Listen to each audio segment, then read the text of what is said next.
ఈరోజు TG road corporation లిమిటెడ్కు వాళ్ళు 2,951 కోటి రూపాయల అప్పు చేస్తే ఇవాళ 2,646 కోట్ల అప్పు ఉంది అధ్యక్ష. 305 కోట్ల రూపాయలు నేను తిరిగి చెల్లించిన అధ్యక్ష. అదేవిధంగా Hyderabad metropolitan water supply and sewerage బోర్డుకు 2,352 కోట్ల రూపాయలు వాళ్ళు నాకు అప్పుతో అప్పజెప్పిస్తే ఈ రోజు 1,830 కోట్ల రూపాయలు మాత్రమే అప్పు ఉంది అధ్యక్ష. 522 కోట్ల రూపాయలు నేను చెల్లించిన అధ్యక్ష. అదేవిధంగా అధ్యక్ష ఈరోజు హైదరాబాద్ మెట్రో రైల్ లిమిటెడ్ 286 కోట్లతో నాకు అప్పచెప్తే ఈ రోజు 263 కోట్ల రూపాయలు ఉంది. 23 కోట్ల రూపాయలు నేను కట్టిన అధ్యక్ష.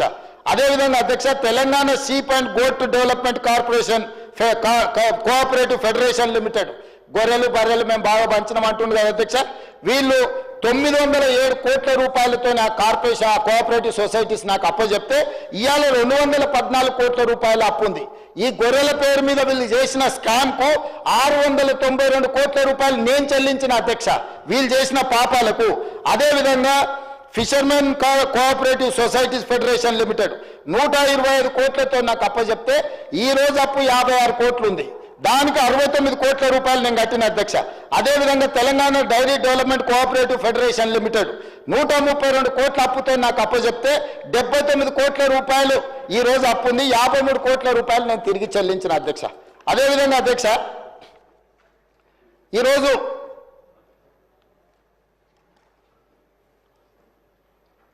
టీజీ పోలీస్ హౌసింగ్ కార్పొరేషన్ అధ్యక్ష 168 కోట్ల రూపాయలతో నాకు అప్పు అప్పచెప్తే ఈ రోజు ఉన్న అప్పు 37 కోట్లు అంటే 132 కోట్ల రూపాయలు నేను చెల్లించిన అధ్యక్ష. టోటల్ గా 1,27,209 కోట్ల రూపాయలతో ఈ 18 కార్పొరేషన్లు నాకు అప్పచెప్తే ఈ రోజు ఉన్న అప్పు ఈ కార్పొరేషన్ల పేరు మీద 1,17,109 కోట్ల రూపాయలు అధ్యక్ష. ఈ 15 నెలల వీళ్ళు చేసిన అప్పులకు 10,100 కోట్ల రూపాయలు ఈ 18 కార్పొరేషన్లలో కట్టిన అధ్యక్ష. ఇంకా అయిపోలేదు అధ్యక్ష, ఇంకా ఉన్నది. అదేవిధంగా ఏవైతే ఎస్పీఎల్ కార్పొరేషన్ చేసే దాంట్లో 28/2/2025 నాటికి ఈరోజు Telangana state civil supplies corporation అధ్యక్ష పౌర సరఫరాల శాఖ 56,146 కోట్ల రూపాయలతో నాకు అప్పచెప్తే ఈరోజు మేము ఇన్ని చేస్తే కూడా 57,824 కోట్ల రూపాయలు ఉంది అధ్యక్ష. మేము ఆన్ టైంలో మేము చెల్లించినాం. అదనంగా మేము చేసిన అప్పు 1,728 కోట్ల రూపాయలు అధ్యక్ష. అదేవిధంగా అధ్యక్ష టీజీ రోడ్ ట్రాన్స్పోర్ట్ కార్పొరేషన్ 1,270 కోట్ల రూపాయలతో నాకు అప్పచెప్తే ఈ రోజు 735 కోట్ల రూపాయలు అప్పు ఉంది అధ్యక్ష. అంటే 535 కోట్ల రూపాయలు నేను తిరిగి చెల్లించిన అధ్యక్ష. అదేవిధంగా జిహెచ్ఎంసి 1,332 కోట్ల రూపాయలతో నాకు అప్పచెప్తే ఈ రోజు 1,086 కోట్ల రూపాయల అప్పే ఉంది అధ్యక్ష. అంటే 246 కోట్ల రూపాయలు జిహెచ్ఎంసీలో వాళ్ళు చేసిన అప్పులకు నేను చెల్లించిన అధ్యక్ష. అదేవిధంగా డైరీ ఇన్ఫ్రాస్ట్రక్చర్ డెవలప్మెంట్ ఫండ్ 103 కోట్లతో నాకు అప్పచెప్తే ఈ రోజు 129 కోట్లు అయింది అధ్యక్ష. 26 కోట్లు మేము ఇక్కడ పెరిగింది అధ్యక్ష. Telangana northern power distribution corporation limited అంటే విద్యుత్ సరఫరా చేసే నార్థన్ కార్పొరేషన్ అధ్యక్ష. నార్థన్ కార్పొరేషన్లో వాళ్ళు ఆ రోజు అప్పచెప్పింది 12,544 కోట్లతో వస్తే ఈ రోజు 17,209 కోట్ల రూపాయలు మేము పెరిగింది అధ్యక్ష. 4,000 మేము అదనంగా అప్పు చేసినాం అధ్యక్ష.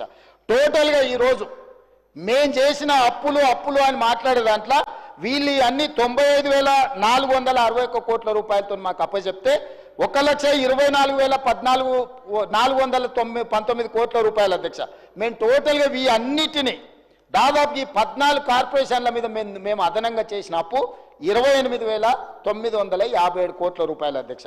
అదేవిధంగా అధ్యక్ష ఎనర్జీలో కూడా సేమ్ దీంట్లో ఇప్పుడు ట్రాన్స్కో కానీ లేకపోతే Telangana state power generation corporation కానీ Telangana state southern power distribution కానీ సింగరేణి కాలరీస్ కానీ అదేవిధంగా జిహెచ్ఎంసీ కానీ వీటన్నిటిని లెక్కేసుకుంటూ వస్తే 59,414 కోట్ల రూపాయలతో వీళ్ళు అప్పచెప్తే ఈ రోజు 59,956 కోట్ల రూపాయలు 543 కోట్ల రూపాయలు మాత్రమే 11 కార్పొరేషన్ల మీద అదనంగా ఉంది అధ్యక్ష. మరి మాజీ ఆర్థిక మంత్రి గారు 1,58,000 కోట్ల రూపాయలు మీరు అప్పులు చేసిందని అబద్ధాలు చెప్తుంటే ఏం చెప్పాలి అధ్యక్ష? 1,58,000 కోట్ల రూపాయలు మేము చేసిన అప్పు మీరు చేసిన అప్పులకు 1,53,000 కోట్ల రూపాయలు చెల్లించాల్సి వచ్చింది. రాబోయే 45 నెలలు, ఇప్పుడు 15 నెలలు అయిపోయింది, 60 నెలలకు మేము ప్రభుత్వాన్ని ఏర్పాటు చేస్తే యావరేజ్గా ప్రతి నెల 10,000 కోట్ల రూపాయలు ఎఫ్ఆర్బిఎం పరిధిలో కానీ, కార్పొరేషన్ల పరిధిలో కానీ, కార్పొరేషన్లు తిరిగి చెల్లించే పరిధిలో కానీ ఈ 4 రకాల అప్పులల్లా ప్రతి నెల 10,000 కోట్ల రూపాయలు అప్పు తెచ్చి వాళ్ళు చేసిన తప్పులకు పాయమాలు కట్టినాం అధ్యక్ష. ఈ 1,52,000 కాదు, రాబోయే 45 నెలల్లో కూడా వాళ్ళు చేసిన అప్పుల కోసం చెల్లించడానికి ప్రతి నెల 10,000 కోట్ల రూపాయలు యావరేజ్గా అప్పు చేయాలి అధ్యక్ష. 60 నెలలు అంటే 6 లక్షల కోట్ల రూపాయలు ఈ రోజు వాళ్ళు చేసిన అప్పులకు తిరిగి చెల్లించడానికి అప్పులు చేయాల్సిన పరిస్థితి వచ్చింది అధ్యక్ష. అదేవిధంగా ఉద్యోగాల గురించి మాట్లాడుతుంటాడు అధ్యక్ష. మేము ఉద్యోగాలు నియమించినాం, మా మొత్తం నోటిఫికేషన్లన్నీ మేమే ఇచ్చినామని. మీరు నోటిఫికేషన్లు ఎప్పుడెప్పుడు ఇచ్చినో మొత్తం ఉన్నాయి అధ్యక్ష, ఒక 2-3 చెప్తా అధ్యక్ష. ల్యాబ్ టెక్నీషియన్స్ గ్రేడ్ 2 2017లో నోటిఫికేషన్ ఇచ్చింది అధ్యక్ష. ఫిజికల్ ఎడ్యుకేషన్ టీచర్స్ 2017లో నోటిఫికేషన్ ఇచ్చింది అధ్యక్ష. ఫిజియోథెరపిస్టులు 2017లో నోటిఫికేషన్లు ఇచ్చింది అధ్యక్ష. 2017లో నోటిఫికేషన్ ఇచ్చి 2023 వరకు వీళ్ళు నియామకాలు చేపట్టకపోవడం వల్ల 24 శాఖలల్లా వీళ్ళు ఇచ్చిన నోటిఫికేషన్ల నియామకాలు చేపట్టక నోటిఫికేషన్ ఇస్తారు, పరీక్షలు నిర్వహించరు, పరీక్షలు నిర్వహిస్తారు, కోర్టుల కేసులు వేపించి స్టేలు తీసుకొస్తారు. ఈ రకంగా వాళ్ళు, వాళ్ళ కుటుంబం, వాళ్ళ ఉద్యోగాలు ఎన్నికల్లో ప్రజలు తిరస్కరించిన కారుణ్య నియామకాల పేరు మీద ఎమ్మెల్సీలు లేకపోతే ప్లానింగ్ కమిషన్లు, వైస్ చైర్మన్లు వాళ్ళ కుటుంబ సభ్యులకు అందరికీ కారుణ్య నియామకాలు చేసుకున్నారు అధ్యక్ష, ప్రజలు తిరస్కరిస్తే కూడా. కానీ నేను వచ్చిన తర్వాత ప్రభుత్వంలో పంచాయతీరాజ్ కావచ్చు, సింగరేణి కావచ్చు, వివిధ శాఖలల్లో 10 ఏళ్ల నుంచి ఎదురు చూసి కారుణ్య నియామకాలు చేపట్టకపోతే కారుణ్య నియామకాలతో పాటు మొత్తం చేపట్టిన నియామకాల పూర్తి వివరాలు నేను చెప్పదలుచుకున్నా అధ్యక్ష. ఈరోజు ఎందుకు అంటే ప్రజల్ని తప్పుదోవ పట్టించి ఉన్నది లేనిది ఉన్నది మీడియా మా చేతులుంది, మేము కొనుక్కున్నాం, మేము పెట్టుబడి పెట్టినాం, మా దగ్గర అన్ని ఉన్నాయి కాబట్టి మేము ఏమైనా అబద్ధాలు ప్రచారం చేసుకుంటాం, మా దగ్గర అవినీతి సొమ్ము ఉంది కాబట్టి మేము ఇట్లనే ప్రచారం చేస్తామని బర్తగించి మాట్లాడుతుంటే ఇక ఎక్కడో ఒక దగ్గర నిజాలు చెప్పక పరిస్థితి వచ్చింది అధ్యక్ష. అందుకే ఈరోజు ఉద్యోగ నియామకాలకు సంబంధించి అధ్యక్ష ఈరోజు నేను చెప్పదలుచుకున్నాను అధ్యక్ష డీటెయిల్స్ అన్ని. ఎన్ని ఉద్యోగాలు మేము ఇచ్చినామో నేను సూటిగా ఈ సభ ద్వారా సవాల్ విసురుతున్నా అధ్యక్ష. మేము ఇచ్చిన ఉద్యోగాలు శాఖల వారిగా టోటల్గా నేను చెప్తాను అధ్యక్ష. ఈరోజు వీటన్నిటిని తీసుకొని 25 శాఖలలో నేను చేపట్టిన నియామకాలు అధ్యక్ష.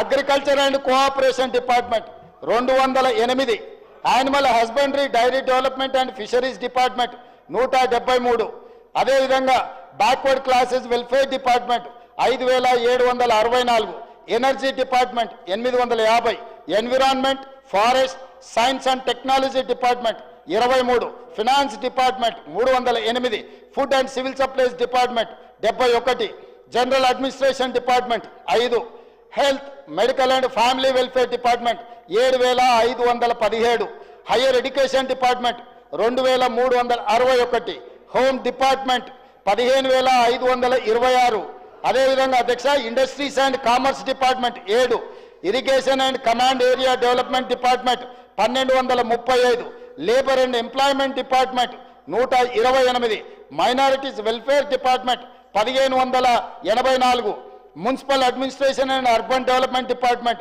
3,148, Panchayat Raj and rural development 1,232, planning department 2, revenue department 3,048, schedule caste development department 2,562, secondary education department 10,211, transport road and building department 442, tribal welfare department 1,413, women, child, disabled and senior citizens department 115, youth advancement, tourism and culture department 13, మొత్తం కలిపి 57,946 ఈ 15 నెలల నా ప్రభుత్వ నియామకాలను చేపట్టింది.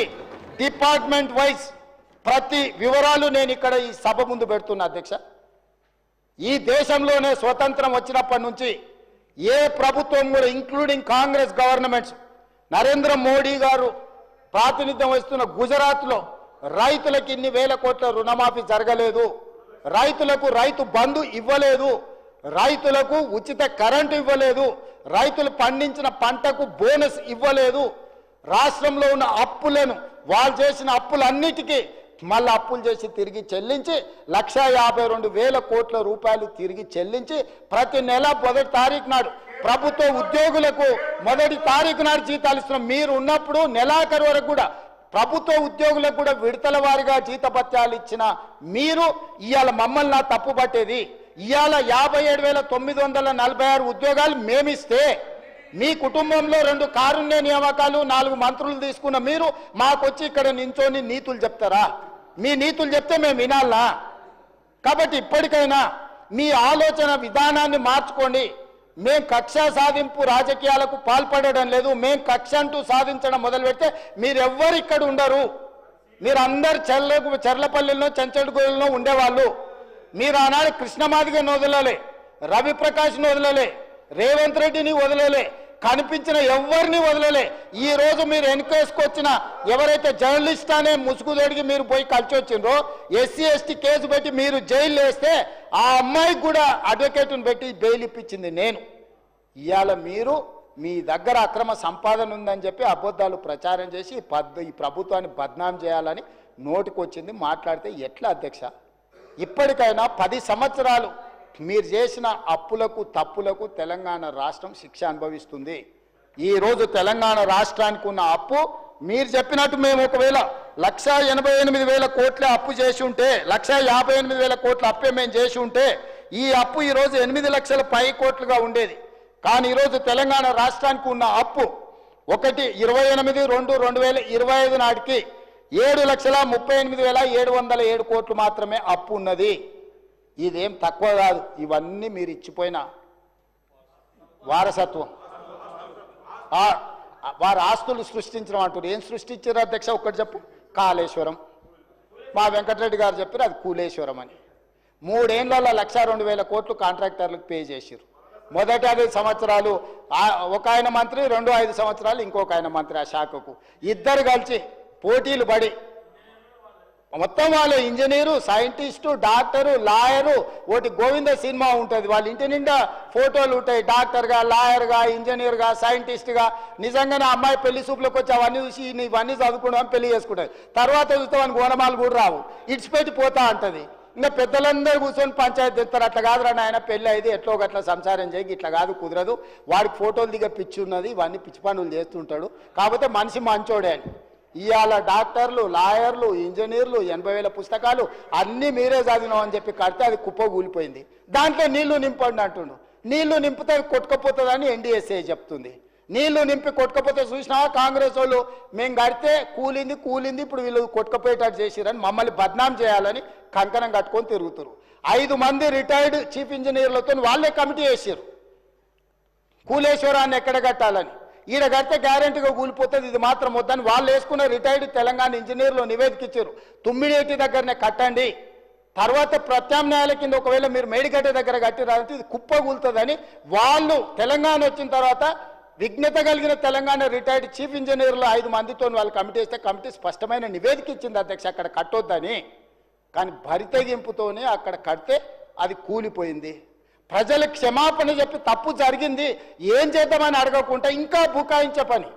అంతకుముందు ఏ ఊర్లో ఏది వండని, 7 జొన్నలు వండని, ఆమ్దాలు వండని, కొడంగల్ కందులు వండని, తాండూరులో ఏదన్నా వండని, కాళేశ్వరం నీళ్లతోనే అని. సూర్యాపేటలో ఏదన్నా పండితే అదే అంటారు, ఈడైతే అదే. కాళేశ్వరంతో మొత్తం ప్యాడిన్ ప్రపంచానికే వడ్ల ఆదర్శమని. అధ్యక్ష, కాళేశ్వరం కూలిపోయిన తర్వాత మొన్న జరిగిన వానాకాలంలో 1,56,00,000 మెట్రిక్ టన్నుల వడ్లు పండించినము. అది శ్రీరామ్ సాగరు, శ్రీపాదర, ఎల్లంపల్లి, శ్రీశైలము, నాగార్జున సాగరు, జూరాల, భీమా, కల్వకుర్తి, నెట్టంపాడు, కోయిల్ సాగరు, మంజిరా, అదేవిధంగా ఇక్కడ ఉండే ప్రాజెక్టులు అన్నీ ఆనాడు కాంగ్రెస్ పార్టీ లేకపోతే నిజాం సర్కార్ కట్టిన ప్రాజెక్టుల కింద 1,56,00,000 మెట్రిక్ టన్నుల వడ్లు మనం పండిస్తే ఈ గొప్పతనం అంతా తీసుకెళ్లి ఫామ్ హౌస్లో వండుకున్న వాళ్ళు వాళ్ళ ఖాతాలు రాసుకుంటారు అధ్యక్ష. ఎట్లా అధ్యక్ష? అబద్ధాలకు కూడా అర్థం ఉండాలి కదా అధ్యక్ష. అబద్ధాల పోటీ పెడితే వాళ్ళే 1, 2, 3, 4 1 నుంచి 100 వరకు అవార్డులని వాళ్ళే కొట్టేసేటట్టున్నారు అధ్యక్ష. ఎట్లా అధ్యక్ష ఇది? అందుకే నేను ఈరోజు చెప్తున్నా అధ్యక్ష, ఇట్లాంటి అబద్ధాల పునాదుల మీద మళ్ళీ మీరు గెలవరు. ఇట్లాంటి అబద్ధాలు మీరు మానకపోతే పార్లమెంట్లో గుండు సున్నిచ్చిరు. తర్వాత ఎన్నికల్లో అభ్యర్థులు పెట్టుకోలేని పరిస్థితి వచ్చింది, పోటీ చేయలేని పరిస్థితి ఉంది. పార్టీ కుప్పగూలినాక కూడా ఇంకా అర్థం చేసుకోకుండా ఇంకా శిథిలాలలోనే ఎత్తుక్కోవాలని మా తాతలు నేతులు తాగినారు మా మూతుల వాసన చూతురాండి అని ఈ గొప్పలేంది అధ్యక్ష. పొంకనాల పోసిగానికంటే 3 ఎడ్లుంటే 36 దొడ్లు ఉన్నాయని చెప్పిండంటే వెనకటికి. ఇట్లనే ఉన్నది అధ్యక్ష వీళ్ళు చెప్పుకునేది. ఏందుంది మీ దగ్గర? ఏందుంది? అన్ని పోయినాయి. ఏం మిగల్లా? మీరు తెలంగాణకు ఏం మిగిల్చలేదు, మీ దగ్గర కూడా ఏం మిగల్లా. ఇప్పటికైనా మర్యాదగా నన్ను ఉండడం నేర్చుకోండి. మర్యాదగా ఉంటేనే ఏమన్నా ఉపయోగం ఉంటుంది. ఆ రోజు న్యూయార్క్లో అక్కడెక్కడో దీన్ని కాళేశ్వరం గురించి అడ్వర్టైజ్మెంట్ ఇచ్చారు. ప్రపంచంలో 8వ వింత అన్నారు. ఏమైంది అధ్యక్ష? వింత 3 ఏళ్లలో కుప్పగూలింది. ఇప్పటికైనా నా రిక్వెస్ట్ ఒక్కటే, వయసు ఉన్నది సరే, మీరిద్దరు ఆడ ఆశ పడుతున్నారు. పెద్ద మనిషి వదిలేటట్టు లేడు. మేమందరం కూడా పెద్ద మనిషి ఉంటేనే బాగుంటుంది, ఇలా చేతికిస్తే ఏం చేస్తారో తాడు బొంగరం లేకుండా అని తెలంగాణ సమాజానికి ఒక భయం ఉంది. వాళ్ళిద్దరు పోటీ తెలంగాణ ప్రజల సాగుకు వచ్చింది అధ్యక్ష. మీరు చూడండి, ఎప్పుడైనా ఒక ఆయన పొద్దున్నే ట్విట్టర్లో పెడతాడు, 11 గంటలకు ఒక ఆయన ప్రెస్ మీట్ పెడతాడు, 4 గంటలకు ఇంకొక ఆయన పర్యటన ఆడిపోయి ఇద్దంటారు. వీళ్ళందరూ చూసేవరకల్లా సాయంత్రం మేడం గారు అందరిని పిలిపించి సమావేశం పెడుతుంది. ఏం పోటీ ఇది? ఎందుకు పోటీ? అసలైన ఆయన నేను వెనకటికి చెప్పిన అధ్యక్ష, వెనకటికి ఆయన మారుతుండు, ఈయనకి ఇస్తున్నాను. కొంతమంది పాపం తెలియని అమాయకులు అందులో ఉన్న మంత్రులు మా పెద్ద సార్ పోతున్నాడు, మా చిన్న సార్ వస్తున్నాడు భజన సంఘం పెట్టి భజన చేసిరు.